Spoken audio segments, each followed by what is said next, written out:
나란히 가지 않아도 우리는 하나. 세상은 힘들게 해도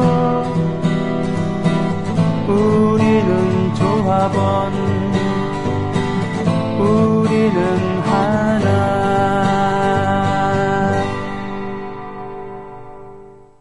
네, 광고가 늘었습니다. 김광수 씨의 책까지. 경제연구소. 김광수 경제연구소에.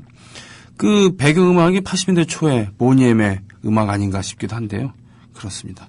자, 스포츠 평론가 최동호 씨 모셨습니다. 안녕하십니까? 예, 안녕하세요. 아, 지난 주말에 경기 스포츠로는 정말 대단한 업적을 이룬 이상화 선수의 기사, 뉴스. 정말 대단해요. 대단하죠. 네. 그 세계 흡사 러시아의 이신바에바 나르는 비슷해. 아, 네네네네. 나가는 대회마다 세계 신기록을 세워가지고 의혹도 받았어요. 일부러 상금 받으려고 조금씩 올리는 거 아니냐. 네. 이상화 선수 의심스럽습니다. 이거 상금에 눈이 멀어서 조금씩 올리는 게 아닌가?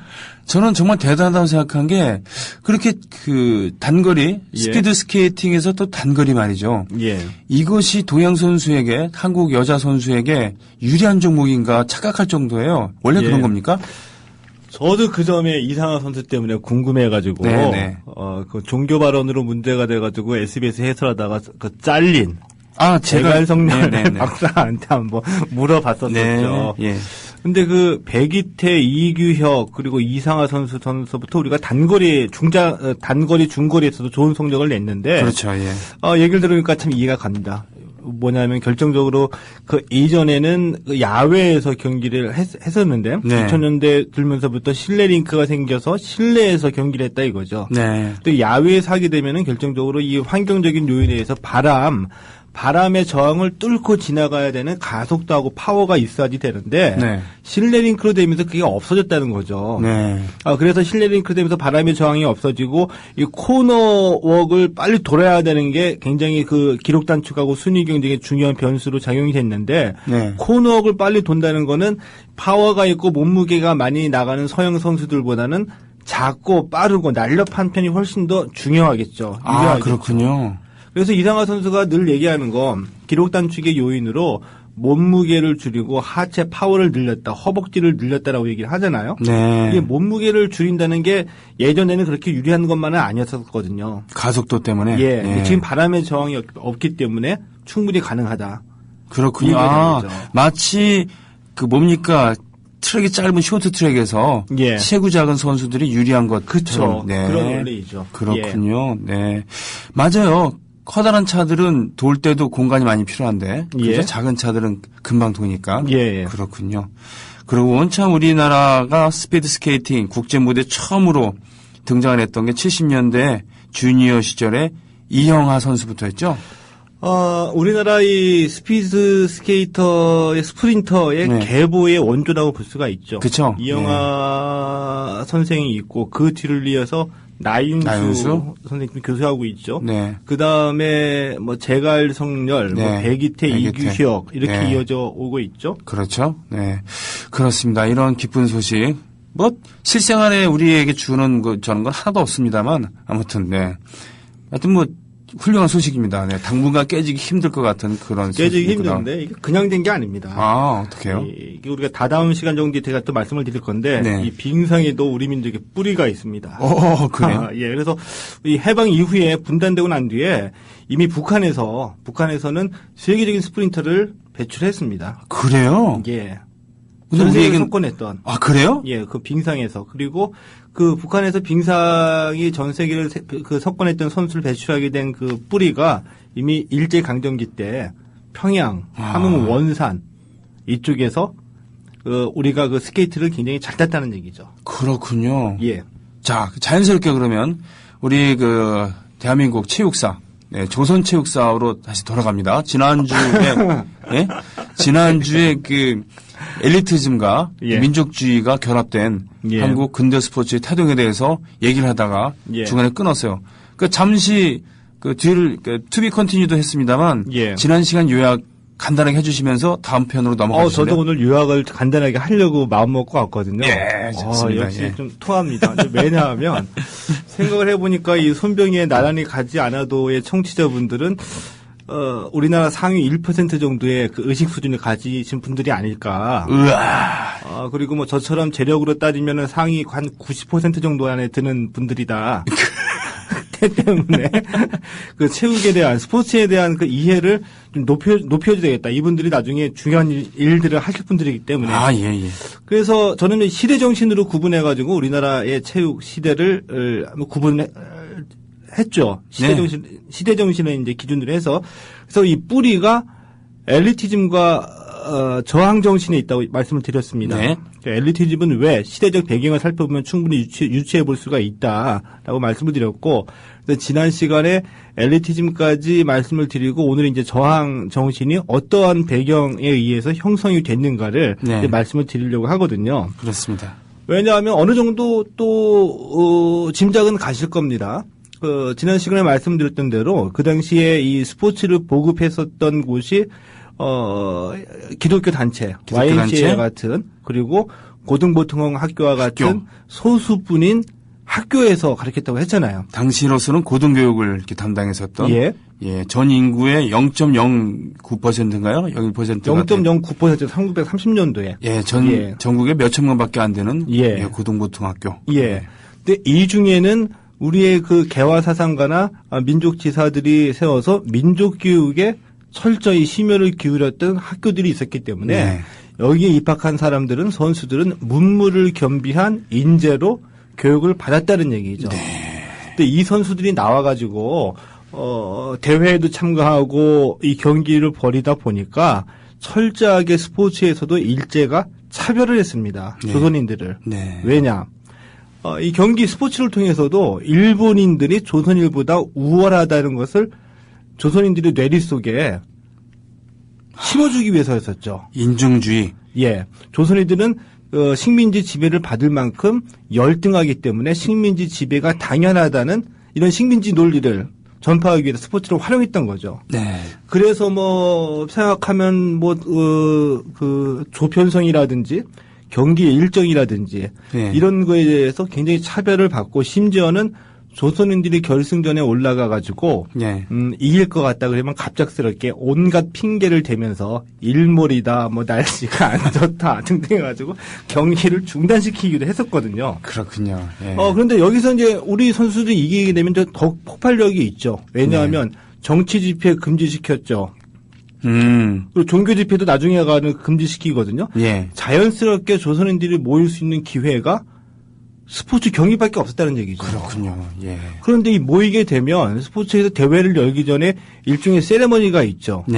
이 세레머니를 통해서 축사도 하고 대회사도 하게 되는데, 여기서 은근히 걸릴 듯 말 듯 수위를 조절해 나가면서 청산리 전투에서 김대진 장군이 승리를 거뒀다라든지 예를 들면 이런 소식들을 전파하는 역할을 했다 이겁니다. 마치 국민TV 조합원 팟캐스트처럼 모여서 이렇게 행사를 할 때 교육 시설이기 때문에 전혀 정치 얘기, 종교 얘기를 할 수 없다. 그러니까 일본 정치 얘기를 하면서 빠져나온 거랑 똑같은 얘기군요. 비슷합니다. 그랬는데요. 그래가지고 초기에는 이기는 것이 전부였었거든요. 우리 민족의 염원을 담아서 이 망국의 한을 풀어보자. 그 이기는 것이 전부였었는데, 일제의 탄압이 심해지면 심해질수록 저항도 치열해지겠죠. 그래서 이 스포츠 대회를 일종의 그 민족 독립운동으로 삼아서 각종 이 민족의식을 고취시키는 여러 가지 상징 장치들을 그 스포츠 대회에서 우리가 펼치게 되는 거죠. 그래서 그래요? 예를 들게 되면은 대표적으로 일장기를 말소했잖아요. 동아일보 기자가. 그리고 이 유니폼에다가 학교 이름이 아니라 코리아라는 글자를 새기게 됩니다. 그런 것도 있었어요? 사진 조작을 했단 말이죠? 아니요, 실제로. 실제로? 실제로. 그리고 조선말을 1930년대에 들어가면서 조선어를 사용을 금지시켰거든요. 그러나 잡혀갈 것을 각오하고 조선어로 연설을 하죠. 뭐 이런 식의 저항이 막 나타나게 됩니다. 나타나게 되는데, 그중에 첫 번째 어느 정도로 이 차별이 있었고, 이 차별이 결국에는 우리 폭발성을 갖고 있었냐 하면은 자전거를 한번 예를 들어볼게요. 자전거. 자전거가 우리나라에 전해지게 된 것은 이제 1880년대 중반에 했었거든요. 네. 그런데 그 이탈리아의 그 영화 감독이죠. 보통 거장이라고 하는데 베르나르도 베르톨루치 감독이 만들었던 그 중국의 그 청나라의 마지막 황제 푸이의 일생을 그렸던 마지막 황제가 있죠. 한번 떠올려 보세요. 그 마지막 황제의 개인 교사가 있었습니다. 영국인. 맞습니다. 그렇죠. 네. 근데 그 개인 교사 영국인이 어느 날 갑자기 자전거를 타고 궁에 들어오죠. 그래서 이 푸이가 이게 뭐냐 굉장히 그 신기해하니까 자전거를 선물로 줬거든요. 네. 근데 우리나라도 자전거가 전해진 경로는 이와 비슷했습니다. 그렇습니까? 예. 그러니까 1800 그 기록상으로는 그 연도가 정확하게 나타나지는 않는데요. 그 세브란스 의전의 설립자이죠. 올리버 에슨이라는 외국인이 고종을 만나러 자전거를 타고 들어갔어요. 이 자전거라는 거를 자전차라는 거를 타고 왔다는 얘기를 들은 고종이 굉장히 신기해하면서 자전거를 한번 보자라고 해서 이 올리버 에슨이 그 경복궁 안에서 자전거 시범을 한번 보여줬었죠. 네. 이것이 이제 자전거의 유래인데 그런데 기록상으로 보면은 자전거가 우리나라의 조선에 처음 시범을 보이고 난 뒤에 굉장히 급속도로 전파가 됐어요. 그렇습니까? 그래서 10년 만에 이 올리버 에슨이 쓴 그 기록에 의하면은 자기가 자전차가 많이 보여서 그 광화문 내거리에 가가지고 1분 동안에 자전거가 지나가는 대수를 세어봤다고 하는데 100대가 넘었다고 합니다. 역시 우리 한국 사람들은 대대로 이 얼리 어답터군요. 예서 듣죠. 그러면서 이제 자전거가 많이 퍼지다 보니까 자전거도 팔고 자전거를 수리하는 요즘 말로 하면 옛날 말로 하면 자전거포. 그러니까 이제 전국에 막 퍼지게 된 거죠. 네. 그러면서 자전거 대회가 생기게 된 겁니다. 그런데 아마 아까 조금 전에 들어보니까 그 평택에서 들으시는 분인가요? 네. 이 평택에서 들으시는 그 청취자 여러분들께서는 지금서부터 주의 깊게 들으셔야 됩니다. 옛날에는 평택읍이었습니다. 네. 평택읍에 유명한 자전거 포가 있었습니다. 그래요? 이름은 일미상회. 일미상회? 무슨 쌀집도 아니고. 쌀집 같은 이름인데 일미상회라고 유명한 자전거 가게가 있었었는데 여기에서 일했던 젊은이가 심상치 않은 젊은이였었어요. 이름은 엄복동. 이름 들어봤습니다. 들어보셨죠? 네네. 이 엄복동이라는 직원이 이 자전거포에서 일을 하면서 투잡을 뛴 거죠. 평택과 서울을 자전거 행상을 뛴 겁니다. 행상이요? 그러니까 자전거에다 물건을 싣고서 평택과 서울을 왔다 갔다 하면서 물건을 파는 거죠. 그러니까 자전거로 용달을 했다는 얘기죠? 그렇죠.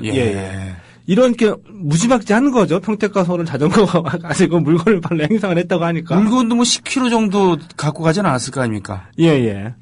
그래서 이 평소의 그 생존으로 이제 자전거 훈련이 몸에 익었는데 이 1913년도에 자전거 보급이 많아지다 보니까 이 신문사와 자전거 가게 하시는 분들이 후원을 해가지고 전조선 자전차 경기 대회가 열립니다. 처음으로. 1914년이 아닐 것 같은데 왜냐하면은 그 신문사라고 한다면 조선일보, 동아일보 이런 거일 텐데. 그 외에 뭐 매일신보라든지 그리고 그 이전에 14년이 맞아요? 13년. 그러면 조선일보, 동아일보가 창간되기 전이군요. 그 다른 신문사 예를 들면. 그래서 전조선 자동차 경기대회가 열리는데 여기에서 엄복동이라는 이 청년이 우승을 차지하게 되죠. 전조선. 그래서 자전차 대왕이라는 별명을 얻게 됐는데 굉장한 신드롬을 얻게 됐어요. 왜냐하면 이 양반의 그러니까 경주 스타일이 그 요즘 말로 하면 경마 말고 그 자전거 경륜 있죠. 경륜할 때 추입이라는 말을 쓰거든요. 그러니까 2, 3위권으로 달리다가 마지막 한 바퀴를 남겨놓고 그 라스트 스포츠를 올려가지고 1등으로 파고드는 거죠. 이런 스타일이었었어요. 그리고 그 당시에는 드물게 빨간색 유니폼. 그러니까 뭐 조선 사람들이 뭐 처음 보는 신문물인 자전거도 보고 자전거 경기 대회가 열렸는데 빨간색 유니폼을 입은 이 청년이 마지막에 엉덩이 뒤에 올리고서 막 페달을 밟으면서 결승선을 마지막 역전으로 승리를 하니까 쇼맨십도 대단했군요. 전부 다 미쳐버린 거죠. 그래서 이제 단번에 이 조선의 이제 그 스타로 떠오르게 되는데 1920년도에 1920년에 경성시민대 운동회가 열리거든요. 경성시민 대운동회. 이 엄복동이라는 분이 이제 조선의 스타로 떠오르니까 일제가 네. 한번 눌러줘야 되겠다라고 해가지고 그 모리 다카히로라는 일본 국내 대회 챔피언을 데리고 와가지고 모리 다카히로 이제 네. 이 대결이 벌어진 거죠. 삼씨군요, 삼씨. 숯불 삼씨. 네, 네, 맞습니다. 예. 그래가지고 이제 그 경주가 지금 용산이 있죠. 네. 옛날에 그 미팔군 자리. 네, 예. 그 이제 그 일본군이 이미 그 당시에 주둔하고 있었죠. 예, 광화문도 네. 가깝고 궁도 가깝고 한강도 가깝기 때문에 이제 교통이 요지라서 예전서부터 이제 주요 그 군사 요충지였었거든요. 그렇죠. 예. 그 연병장에서 이제 자전차 대회가 열린 겁니다. 50바퀴를 도는 건데 한두 명씩 다 떨어져 나가고 마지막 한 3바퀴 정도를 남겨놓고 이 모리 다카히로하고 엄복동 둘이 네. 우승을 다투게 된 거죠. 네. 근데 2바퀴, 1바퀴 돌아가면서 이 모리 다카히로가 떨어지게 됩니다. 그 거리가 벌어져가지고 누가 봐도 이제 엄복동이 우승이었었거든요. 네. 근데 갑자기 주최 측에서 네. 경기를 중단시켜 버렸어요. 일몰이다라고 해가지고 나름 밝은데 일몰이다 해가지고 왜냐하면 엄복동의 우승을 저지하기 위해서. 예. 근데 이 엄복동 이분이 굉장히 좀 다혈질이었던 것 같아요. 그런 걸 눈에 보지 못했던 거죠. 그 본부석에 올라가가지고 이 우승기 있죠. 예. 우승기를 다 꺾어버리고 난장판을 친 겁니다. 와. 일단 손뼉 한번 치고. 그랬더니 그 옆에 있던 주위 일본인들이 가만히 있었겠습니까? 가만히 있지 와가지고 그냥 몰매를 린치를 가하는 네, 거죠. 네. 이것을 본 순간 그 운동장에 모였던 조선인들이 네. 모두 다 같이 몰려들어가지고 네. 일본인들과 패싸움을 벌였던 거죠. 다시 한번 손뼉 한번. 그래가지고 이 당시에 그 대사건이었었거든요. 네. 이 동아일보에서 이날 있었던 일을 이제 기사로 보도했는데 네. 그 당시에 그 동아일보 보도 내용을 제가 한번 전해드리겠습니다. 네.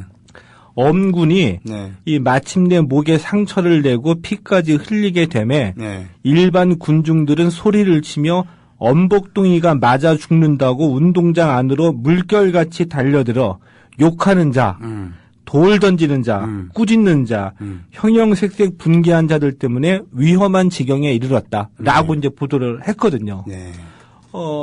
이렇게 되자 일제도 네. 그 당시에 일제도 지켜볼 수만 없었죠. 네. 그 이후로 일본 자전거 대회에서 우승하는 챔피언이 탄생할 때마다 네. 조선에 데리고 옵니다. 그래서요? 엄복동이는 이기라 이거죠. 아. 계속 붙었는데 계속져요? 계속 깨졌어요. 일본 애들이. 다시 한번 박수. 그러니까 얼마나 얄밉겠습니까? 예, 예. 대신에 이걸 지켜보는 그 조선인들은 얼마나 통쾌하겠어요. 통쾌하죠. 예. 통쾌하겠어요. 그렇게 돼가지고, 1922년도인가? 이제 또 그 전조선 자전차 경기 네. 대회에서 일본 챔피언을 꺾고 우승하게 되는데, 1922년에 또 한 명의 새로운 스타가 멋지게 조선에 귀국을 하게 됩니다. 아! 하늘에서? 그렇죠. 아! 아시죠? 안창남 선생이. 예. 비행기를 타고 네. 지금이 어디일까요? 여의도 허허 벌판. 아, 예, 네, 멋지게 내려왔죠. 예. 근데 비행기라는 거 자체를 우리는 몰랐던 분들도 많이 있었습니다. 그래서 안창남이 귀국하자마자 그 시범 비행에서 이 한양에 하늘 한 바퀴 도는 걸 네. 보여주기도 했었거든요. 네. 그래서 이제 이 안창남과 엄복동이라는 두 이름이 전 조선 민중의 가슴에 새겨지게 되는 거죠. 여기 나왔어요. 그 대범한 찌질이님께서 올려주셨는데 예.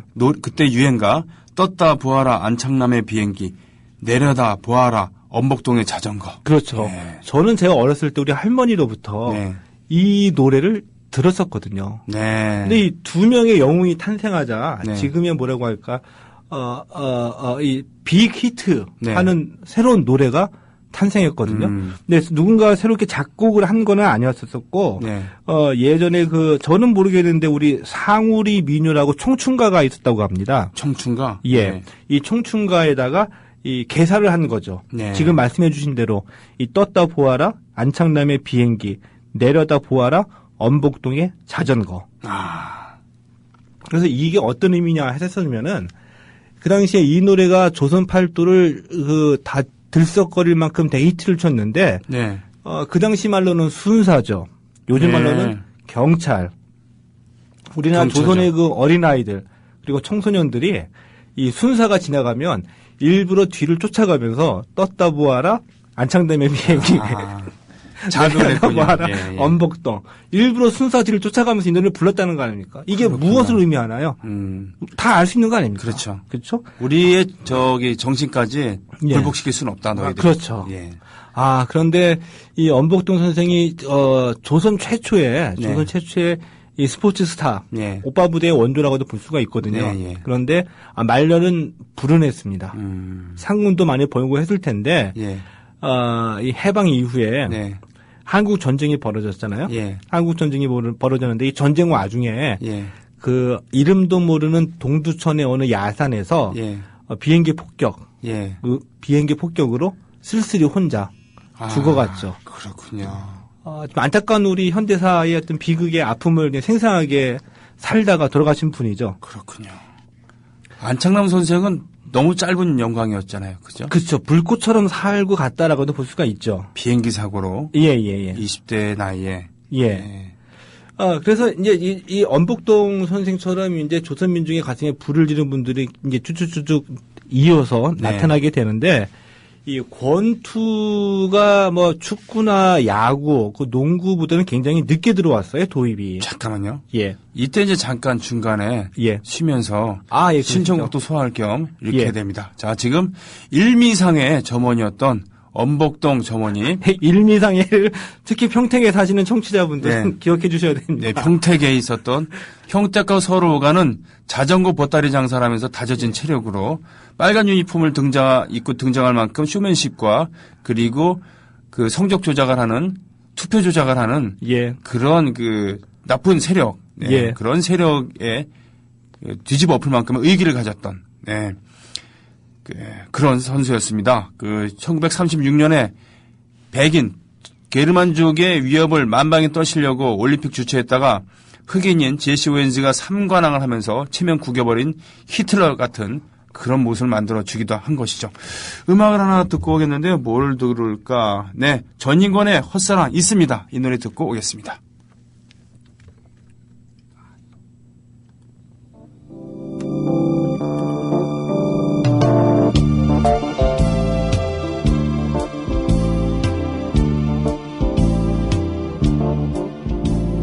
한여름 날 그늘 밑에 방긋 누워 1970년대 말에 발표되었던 따로 또 같이 앨범에 있었던 1집에 있었던 당시 멤버는 이주원, 나동민, 전인권 그리고 강인원이었죠. 몇 년 뒤에 따로 또 같이 2집에는 전인권이 빠지고요. 또 따로 또 같이 3집에는 강인원이 빠집니다.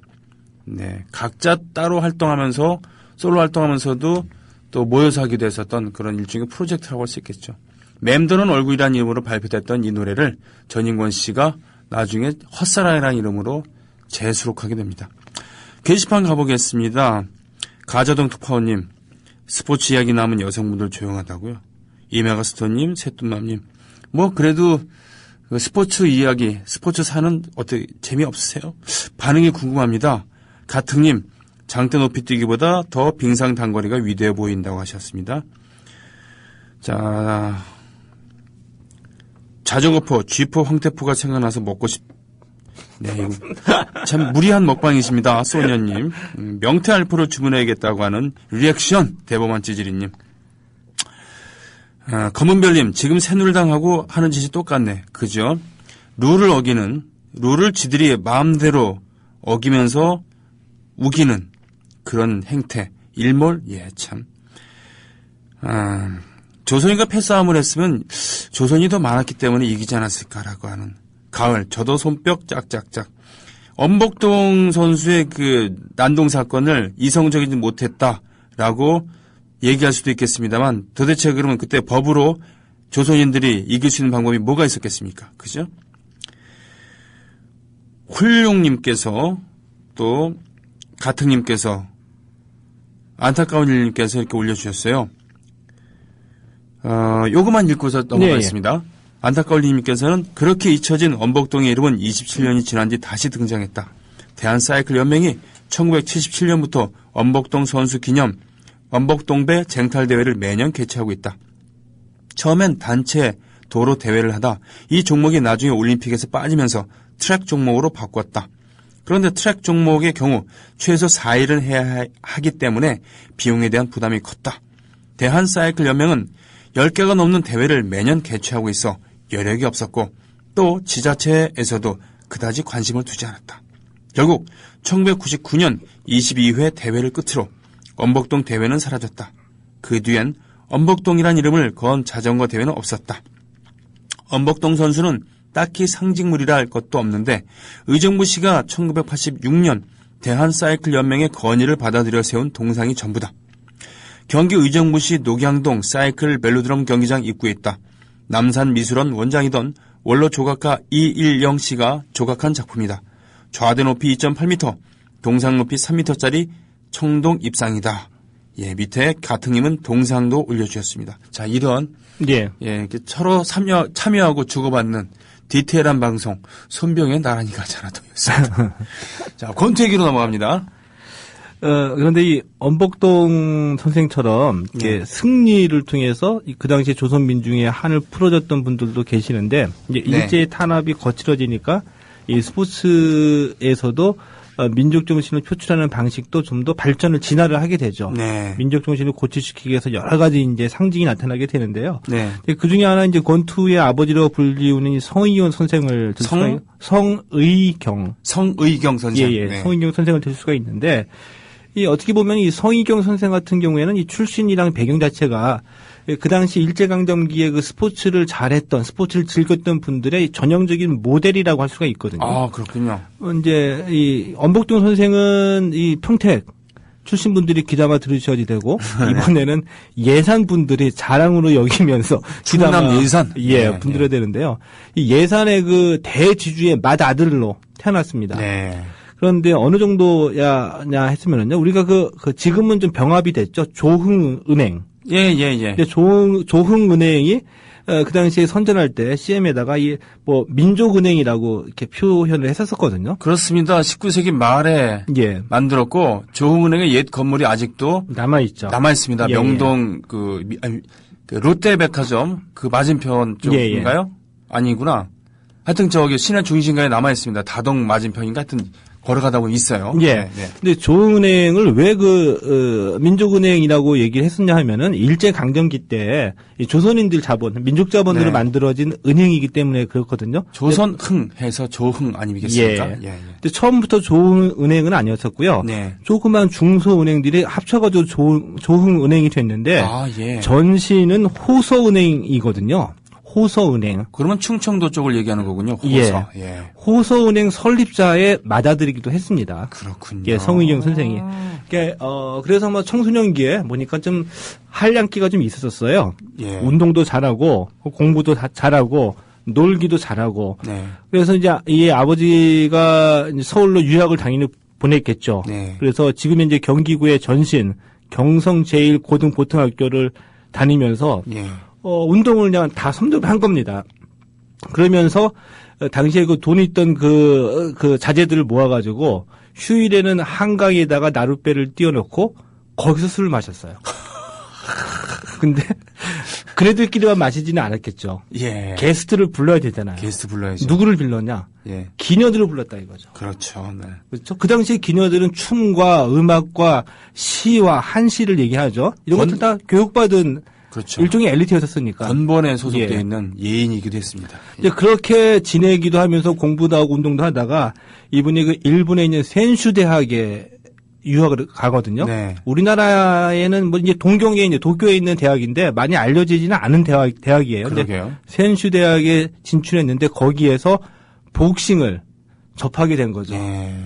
복싱에 완전히 빠져들었어요. 그래가지고 센슈 대학 복싱부를 이분이 창설하게 됩니다. 그야말로 상남자군요. 요즘의 표현에 따르면. 자기가 원하면 다 해야지 돼요. 뒷받침이 되니까. 그래서 대학을 졸업하고 한국으로 건너왔는데 그때 한국에서는 유일하게 이 YMCA를 중심으로 해가지고 권투 선수를 배출했는데 이 보급이 굉장히 늦었어요. 왜 늦었냐 하면은 실제로 막 이런 일이 많이 있었다고 합니다. 이제 운동한다고 YMCA 보냈더니 애가 얼굴이 망가져가지고 코피가 터져가지고 오고 이래가지고 학부형들이 항의를 많이 했다고 해요. 그래서 초반에 축구나 야구, 농구와는 달리 권투는 이제 좀 지원자가 많이 없고 반발이 많이 있었기 때문에 늦었는데 이분이 와가지고 이제 권투 YMCA와 대적할 만한 조선 권투 구락부를 창설한 거죠. 구락부는 클럽의 일본식 발음을 우리가 한자를 갖고 와가지고 이제 쓴 거죠. 그러니까 조선 권투 클럽이라고 보시면 됩니다. 그래서 이 조선 권투 클럽에서 수많은 유명 선수들이 배출이 됩니다. 그런데 이분이 1933년도에 비즈니스 강박도 있었던 것 같아요. 이 와세다 복싱부 초청대회를 조선에서 엽니다. 국제대회를 막 열고 한 거죠. 근데 와세다 대학이 그 당시 일본에서도 와세다가 학문뿐만이 아니라 해외 문물 받아들이는데도 앞장을 섰었고 스포츠도 굉장히 장려를 했습니다. 그래서 이제 나름대로 이 전통 있는 이 복싱도 전통 있는 와세다의 종목 중에 하나였었는데 와세다 복싱부가 온다고 하니까 조선 민중들도 많은 관심을 쏟았지만 총독부의 관리들도 난리가 난 거죠. 왜냐하면 그 당시에 와세다 출신들도 고위 관리가 되고 이 경찰청의 경찰 간부가 돼가지고 한국에 조선에 많이 와 있었을 테잖아요. 그래서 와세다 동문에서 이제 그 경기를 다 보러 갔죠. 총독부 관리, 뭐 경찰 관리 다 했는데 박살이 났습니다. 와세다가? 그러니까 1차전, 2차전을 열었는데 3승 1무 1패로 조선 권투구락부가 승리를 거둬요.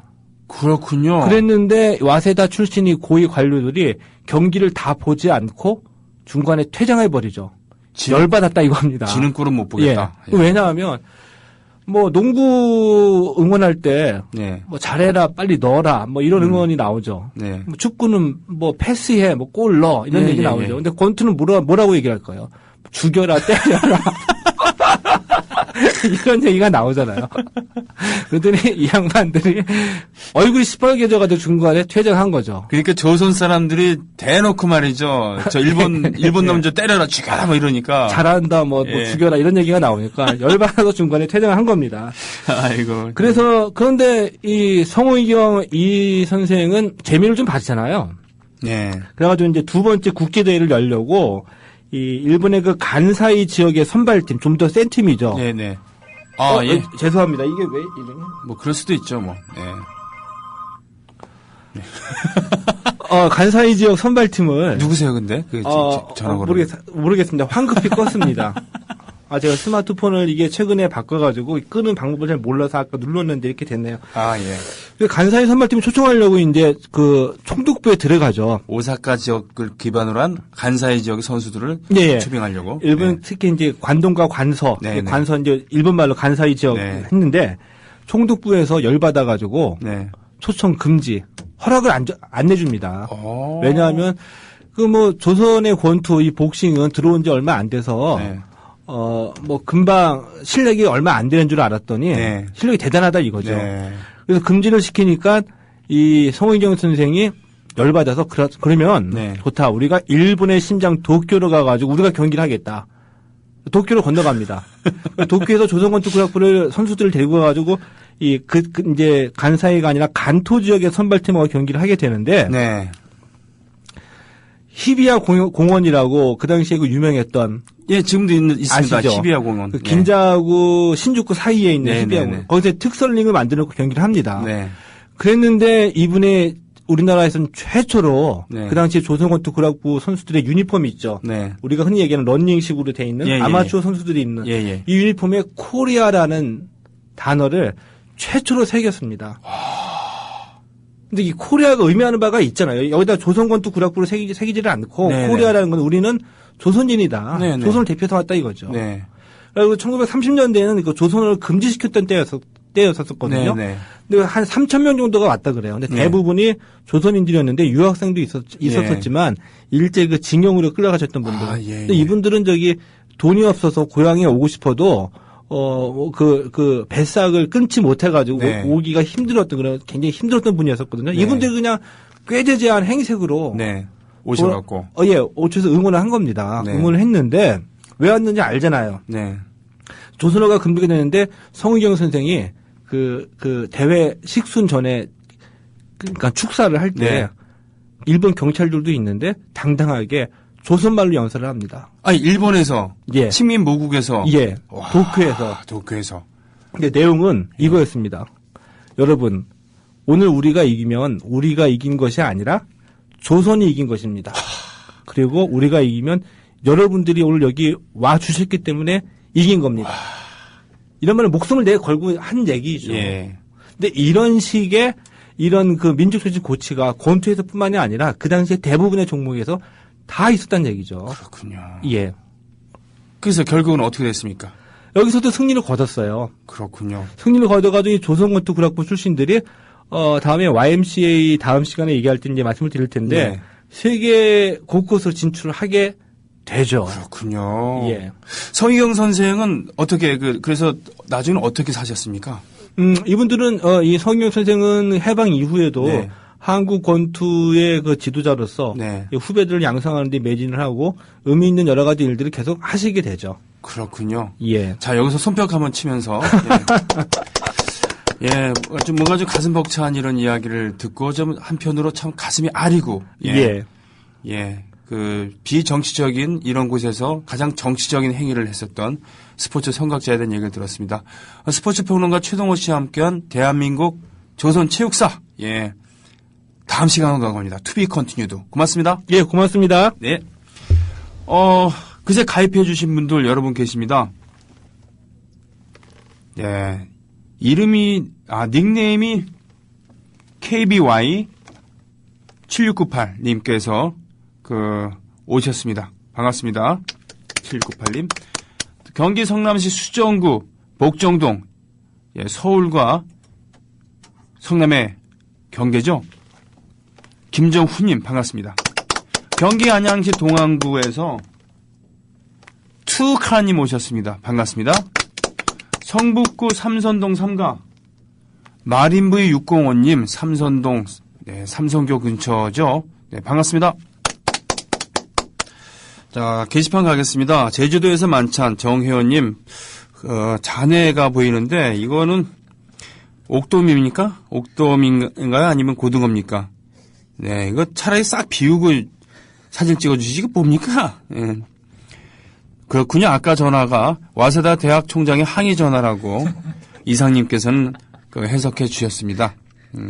다음 주요도 기대해용이라고 휘하님. 행복한 둥이맘님 진짜 멋지셨네요. 그래서 우리나라가 민주주의도 쟁취할 수 있었겠네요. 스포츠 선각자 여러분께 가슴 깊이 감사드립니다. 네, 소자선이 위대하다. 그렇죠. 아까 히틀러의 얘기를 잠깐 했습니다만 스포츠를 인종주의에 결합하는 것만큼이나 참 손쉬운 대중몰이 방법은 없었겠지만 또 그만큼 무참하게 깨진 것도 없습니다. 히틀러가 그랬죠. 제시 오웬스 흑인 열등하다고 인종적으로 여겼던 흑인의 그 삼관왕을 저지하지 못했고요. 권투에 있어서도 독일 선수 헤비급 네, 결국은 졌습니다. 네, 그래서 베를린 올림픽을 다뤘던 그 다큐멘터리는 명작으로 남아있습니다만 히틀러의 꿈과는 달리 게르만족의 우수성을 보이는 데는 실패를 한 거죠. 이게 얼마나 어리석은 일입니까? 애국 시민 여러분, 해외 동포 여러분, 그리고 동네 주민 여러분, 마지막으로요. 그래요. 응답하라 1994에 나왔다고 하는 그 노래 바위처럼을 들으면서 마치겠습니다. 내일 뵙겠습니다. 고맙습니다.